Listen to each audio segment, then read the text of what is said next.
It's me again. Hey, how's it going? Um, I couldn't think of a whole lot else to talk about this week, so I sat down and I made a list. It's getting to be Christmas time. These are some little light bulby things. Okay. Right, so I made a list of things I wanted to talk about real quick. With my birthday having just passed, there's been a lot of questions from April about my childhood, things that I did, things that I enjoyed, things that I remembered.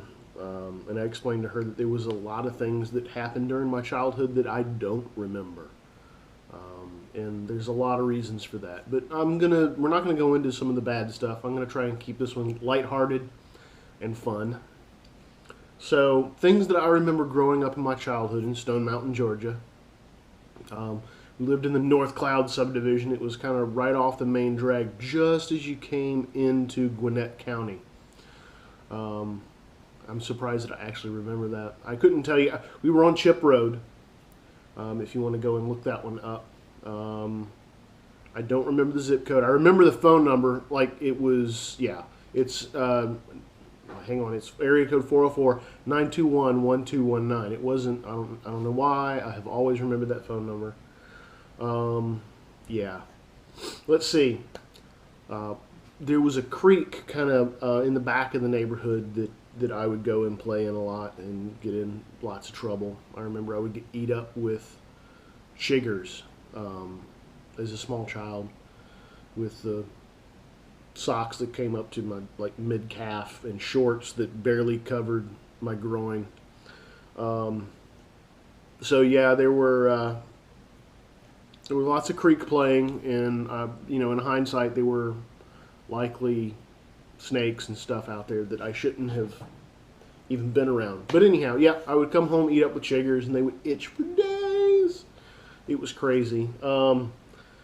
We would steal explosives. Explosives being cherry bombs. I'm talking like the old cherry bombs with the lead plug on the top, right? Or M80s or wherever we could get them from as small children, and we would take the GI Joe figures out down to the creek and strap them onto the explosives and blow them up. There was a tree in the backyard at the house that I remember climbing. Mom and Dad never told me to not climb it, that I remember. Never told me to not climb it. And I never fell out of it. And of course, I probably never got more than about 10 feet off the ground because that was super high. But anyhow, yeah, there was a tree in the backyard I remember climbing on from time to time. It was a fairly large front yard. It was kind of on a slope.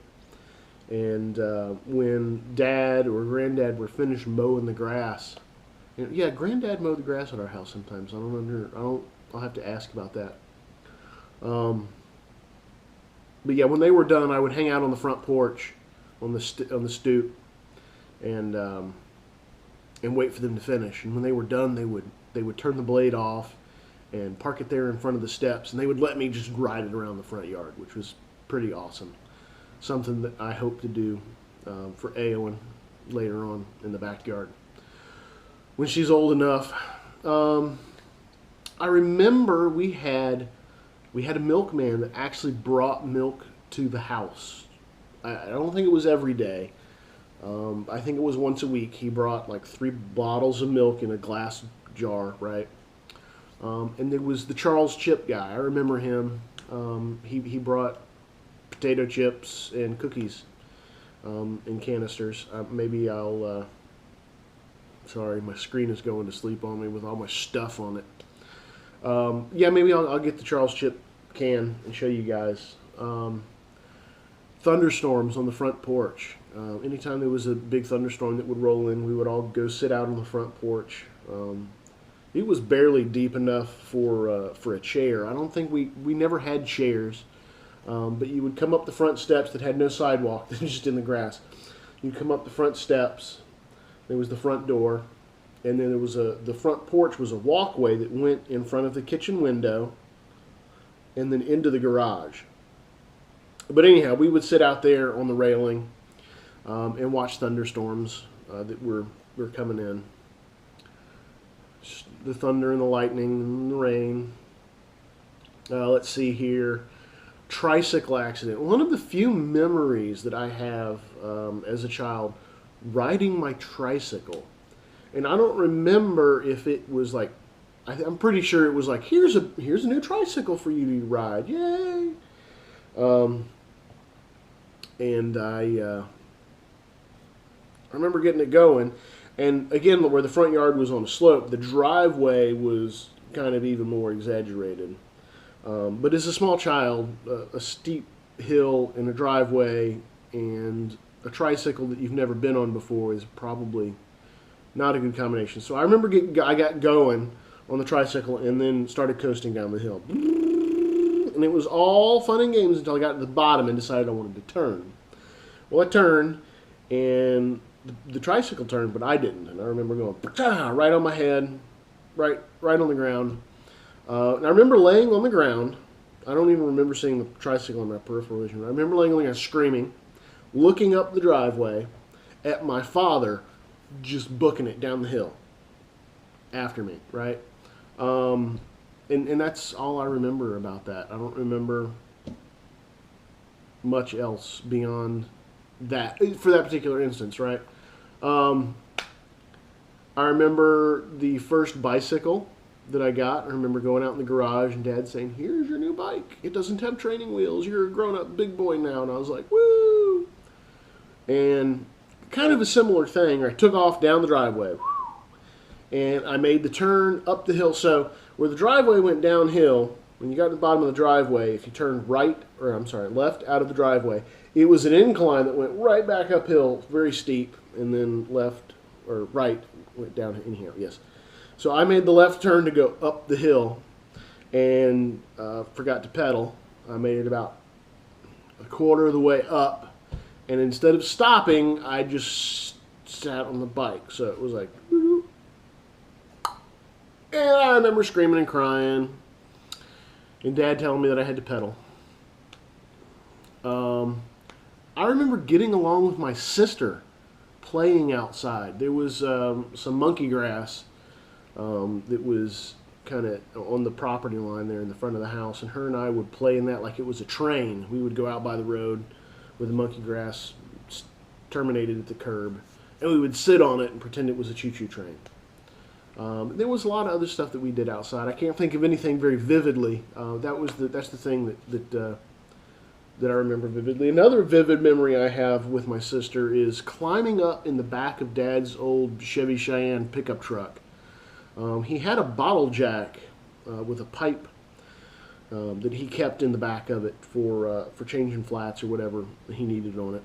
And I remember that I had helped her get up on the step bumper and then climb over the tailgate into the bed of the truck. And then, and for some reason, like, my memory is without the camper shell on it, right? It's always had a camper shell as far as I remember.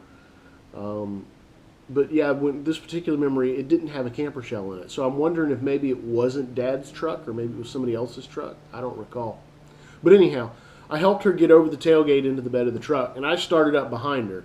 And I remember looking up and seeing her little face come out over the rail with the pipe that for the handle for the bottle jack, and right on the top of my head. I remember Mom carrying me to Dr. Dito, and it taking about 3 nurses to hold me down while he put stitches in the top of my head. And I'm sure it was a whole lot of blood that flipped my mama out really fast and really bad. Let's see here. There was a basement. The house had a basement. And we would get down there and play in stuff that we had no business playing with. There was a great big bunch of old foam that I think was used down there for somebody to sleep on from time to time when friends or company would come over. And we would shoot at each other with the pellet gun. We would hold the foam up over our heads and peek and shoot at each other with the pellet gun. Again, playing with things we had no business playing with. And last, I'll wrap it up here because I'm way over my 5-minute limit. The telephone, man. When the telephone was actually wired into the house, and they were rotary phones, right? They weren't touch tone phones. They were rotary. Right. We would play with the phone, which I guess is something that kids probably don't do a lot of nowadays because it's not something that's usually left unattended like it was back then. But I remember dialing the operator up and making funny noises at her, and then she cut the phone off for a period of time. And I remember flipping out that mom and dad were going to come home and figure out that the phone was cut off. Yeah. So, yeah. I'll wrap it up there. We'll talk about the darker side of my childhood and why I probably don't remember too much about it next time. So we'll talk to you then. Stay out of trouble.